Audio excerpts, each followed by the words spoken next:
उनके जो grand parents थे वो जिन की सेवा करते थे।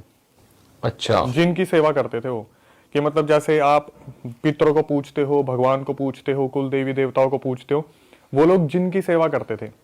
पहले मुझे ये चीज भाई समझ में नहीं आई, क्योंकि आज तक हम ऐसे नॉर्मली नहीं सुनते। ये एक कॉन्सेप्ट हमारे सामने ये भी आया था कि गलती से किसी ने अपने घर में एंटिटीज की पूजा करनी शुरू कर दी, किसी के बोलने पे कोई दूसरी एंटिटीज को बैठा लिया अपने घर में, ये चीज आती है सामने।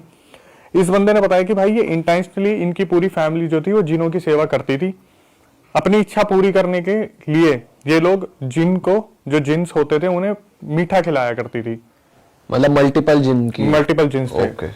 तो क्या हुआ, इनके एक दिन जो ग्रैंड पेरेंट्स थे उन्होंने अपने छोटे वाले बेटे को बोला, वैसे तो बड़ा था लेकिन उनके लिए तो छोटा ही है, कि बेटा मैं फंक्शन में जा रहा हूँ। और उसे इस बारे में नहीं पता था, घर वालों को उन्होंने नहीं बता रखा था।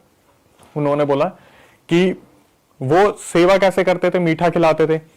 उन्होंने एक बहुत बड़ा जमीन में गड्ढा बना रखा था, उसके अंदर कोयले और लकड़ियां डाल डाल के पूरा गर्म कर रखा था, ऊपर बड़ी कढ़ाई रखे करते थे और उसमें खीर बनाते थे। तो उन्हें जाना था फंक्शन में। उन्होंने अपने लड़के को बोला कि एक काम करना, इस आग को बुझने मत देना, खीर बन जाए, सुबह तक खीर बनने दो, अच्छे से पकने दो। तो लड़के ने पूछा दावत देनी है क्या किसी को? उन्होंने बोला बस तेरे को जितना बोला तू उतना कर, और वो फंक्शन अटेंड करने के लिए निकल गए। भाई वो फंक्शन अटेंड करके वापिस आए, उन्होंने देखा लड़का नहीं मिल रहा। बहुत देर हो गई, लड़का ढूंढ रहे हैं, इधर उधर खूब चक्कर मार लिए, लड़का कहीं भी नहीं है। तो इन्होंने सोचा कि यार मैं ढूंढ क्यों रहा हूं, मैं जिनों से ही पूछ लेता हूँ, हमारे जिन तो है ही यहाँ पे।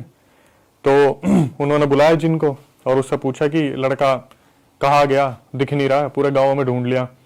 तो वो बता रहे कि जिन बताते हैं कि हमने आपके लड़के को बहुत बार इशारा देने की कोशिश की, आग बुझ रही थी, हम इसे इशारा दे रहे थे कि आग बुझ रही है, आग बुझ रही है।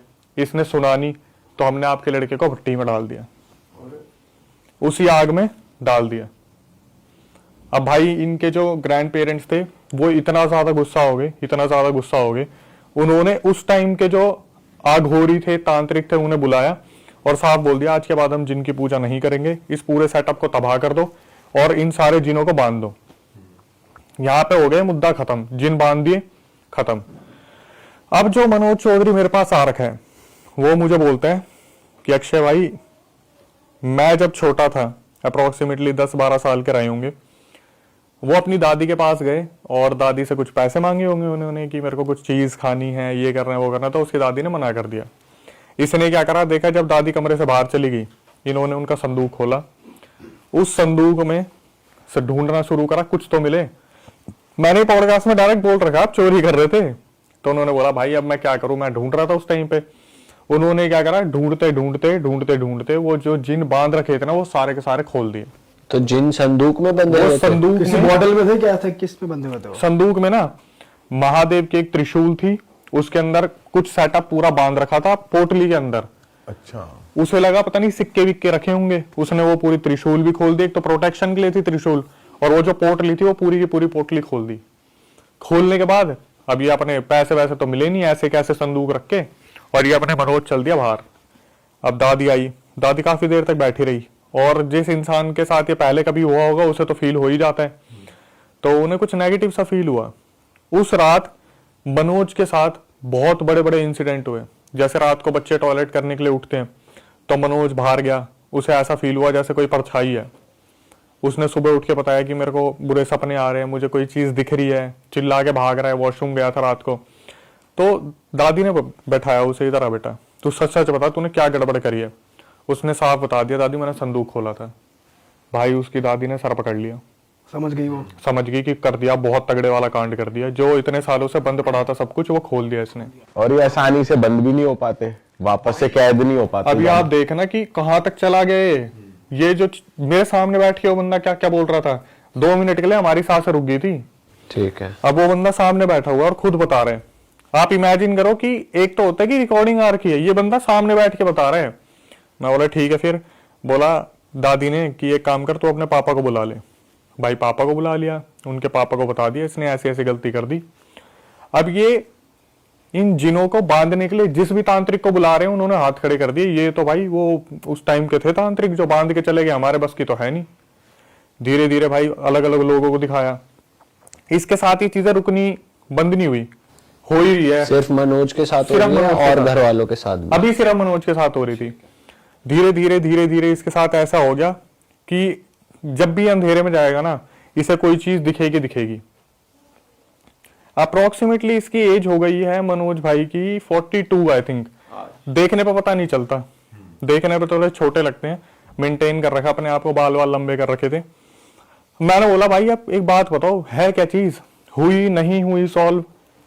तो उनके साइड में भांजे बैठे हुए थे, तो उनके भांजे से मेरी ऑफ स्क्रीन बात हुई थी। मैंने बोला भाई ये सही में चीजें होती है क्या इनके साथ? क्योंकि उन्होंने आती ना मेरे को बहुत सारी चीजें बताई कि अक्षय भाई मुझे हमेशा ऐसा लगता है कि ना वो एंटिटी आज भी मेरे साथ चलती है, अभी भी मेरे साथ है।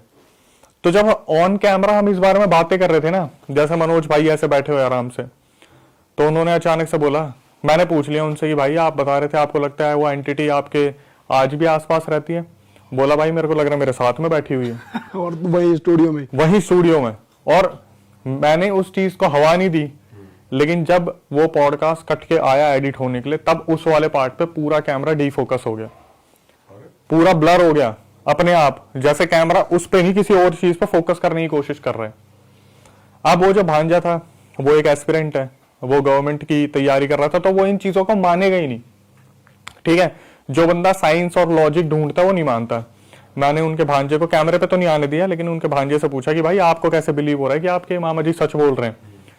बोला भाई मेरा पूरा परिवार भरोसा ही नहीं करता इस चीज पे।